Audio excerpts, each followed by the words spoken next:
As a woodworker, it all begins with tree.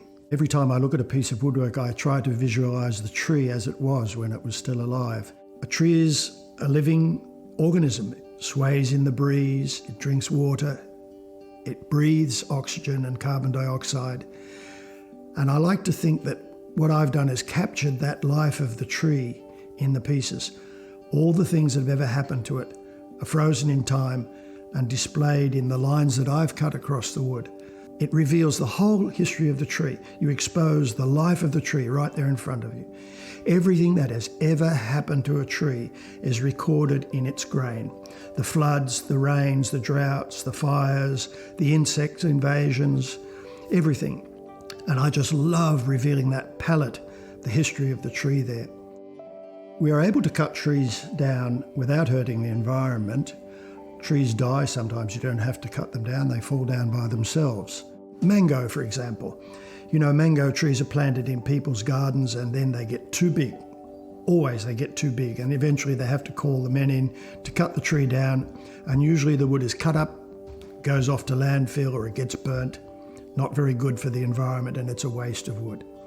Give me a good piece of mango and I'll cut it up. And if you know what you're looking for, you can reveal the most wonderful things. So jacaranda is something like that. I can turn a plain, simple, predictable bowl. But when you start getting into more interesting woods, more challenging woods, looking for that secret flash of grain or the ripple of interesting figuring in the wood, you have to think differently. Camphor laurel is a good example. Camphor laurel is wonderful because it has every tree is unique. Every tree is different. It takes on the qualities of the soil. It takes on the quality of the microclimate around it. One will be filled with streaks of colour. Another will be a plain creamy colour, and they're all good. But when you do have to cut a tree, you need to choose where and how you're going to cut, because those cuts determine what the final product will be. So the first stage is to fell the tree and then break it up into logs or sections of logs or branches. I'll bring it into my workshop. I may chainsaw it again if it's too big to cut up in the workshop. And then I'll take the log to the bandsaw and cut the dimensions that I want through the log to get the right length, and then down the length of the log to get the right thickness. And finally I arrive at a blank which is flat, and then I can lay that flat on the bandsaw, scribe a circle, because everything made on a lathe is circular, and then cut that circular blank out, and then I'm ready to take it to the lathe. Once you've cut the blank on the bandsaw, you take it to the lathe, and that blank has to be attached to the lathe. So we use a faceplate quite commonly, screw the blank to that, and then with the lathe spinning, I can cut that underside of the bowl, and we always start with the underside. First of all, I'll make a rough bowl shape just to clear things away, and then I'll turn a spigot, which is a protruding nub on the bottom of the bowl, and that will later be held in a chuck. When I've finished that process, I then reverse the blank, put it into the chuck, tighten it up, and then I can, when it's spinning, I can hollow the inside of the bowl out. So you can rough out that bowl, you turn it over thick, and then put it aside to dry in a good stable environment, and it will dry and gradually warp because the forces of the drying pull it out of shape. And after a period of time, and that can be anywhere from 6 months to a year, you then can put it back on the lathe and turn it true again and do the finish turning. And that's the basic process of turning a bowl. Wood turning is different to any other woodworking process because normally the power for the cutting is provided by the person's own strength or by the machine that they're using in their hands. But the lathe provides all the power. It brings the wood around onto the tool, and the only job the turner has is to position the tool perfectly to cut the shape they want. Most people think that a wood turner would be watching the tool and watching where it's cutting while they're turning, but in fact you don't. Where I'm watching is the top of the piece as it evolves. So as I bring the tool around the wood, the silhouette of the wood changes, and in that way I can see exactly what's coming, and I make micro adjustments to the tool to get the curve and the finish I want. To become a proficient turner, you need to acquire muscle memory so that when you're applying the tool to the wood, you don't need to worry about where it is.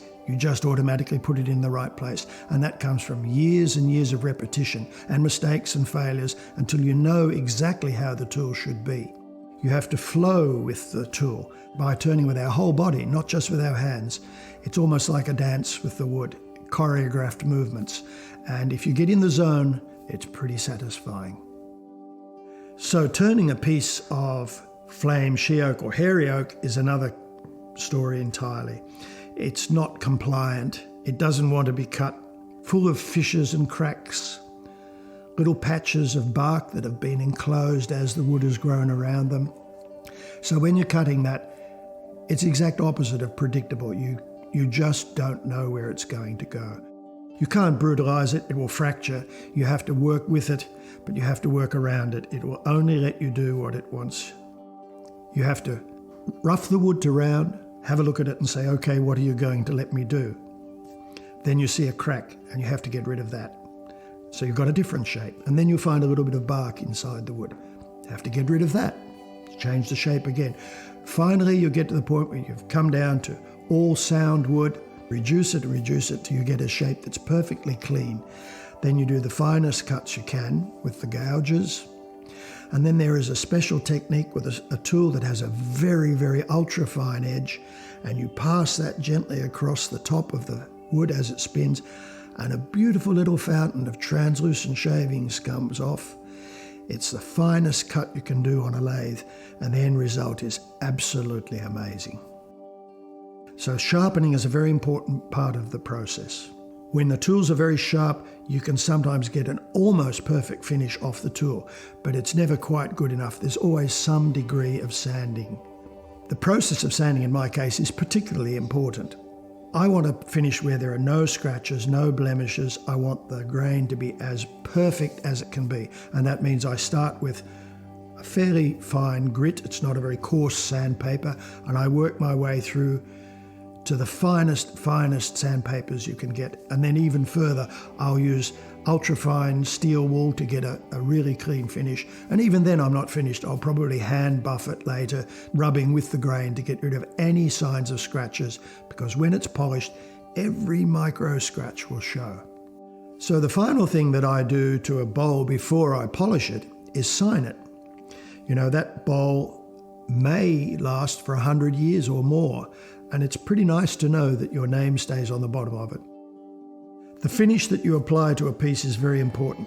There's a process of putting on a layer and then drying it off, rubbing it back, putting on another layer, and it builds up a wonderful soft sheen.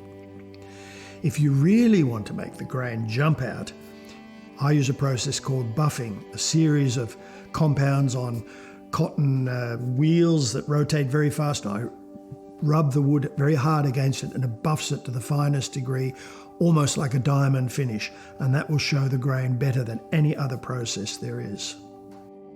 There are stress points in trees where a branch might flex, or the trunk flexes where it emerges from the ground. At that stress point, a cross grain develops to make the wood stronger. We call it fiddleback because they used to make the backs of violins from it.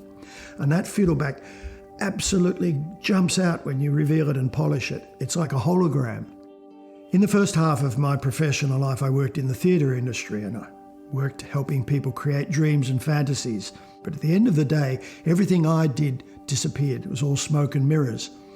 And I used to feel that I'd like to be able to say at the end of the day, I did this today, but it was all gone. And through a chance encounter with some very nice wood in Canada where I was working, I started making some simple things out of wood. And I found that if I could hold it in my hands and say, I made that today, and it was the most satisfying feeling I've ever had. And even now, 40 years into my career as a woodworker, I can still hold something at the end of the day and say, I made that today.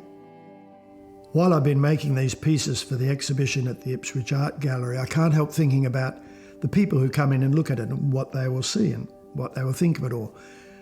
Of course, I hope they like it, but what I also hope they will see is that every piece that I've made was once part of a living tree. So this exhibition really is letting the trees speak for themselves. And that's what I've tried to do, to show that this was once a living tree.